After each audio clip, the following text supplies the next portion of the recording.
মুহূর্তে দাঁড়িয়ে আছি পবিত্র মক্কাতুল মুকাররমার ইব্রাহিম খলিল রোডে, যে রোডটি মসজিদে হারামের খুব সন্নিকটে এবং মসজিদে হারামের মুসল্লিরা নামাজ আদায় করে যে রোড দিয়ে বেশি যাতায়াত করে থাকে, এই জায়গাটায় দাঁড়িয়ে আছি।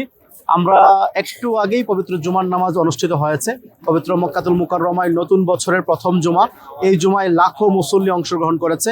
এখানে উমরা পালনকারীরা যেরকম আছে ঠিক সেই রকম ভাবে এখানকার স্থানীয় লোকজন এবং প্রবাসীরা অংশগ্রহণ করে থাকে। আমরা দেখতে পাচ্ছি মুসল্লিরা জুমার নামাজ পড়ে বাসার দিকে ফিরছেন। লাখো মুসল্লির পদভারে মুখরিত হয়ে আছে ইব্রাহিম খলিল রোড।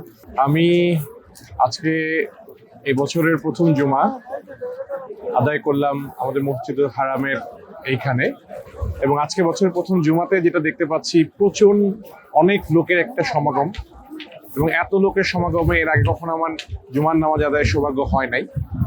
তো এই ধরনের একটা বিশাল সমাগমে জুমার নামাজ আদায় করতে পেরে, বাইতুল্লাহর মতো পবিত্র স্থানে জুমার নামাজ আদায় করতে পেরে একজন বাঙালি হিসেবে খুবই ভালো লাগছে।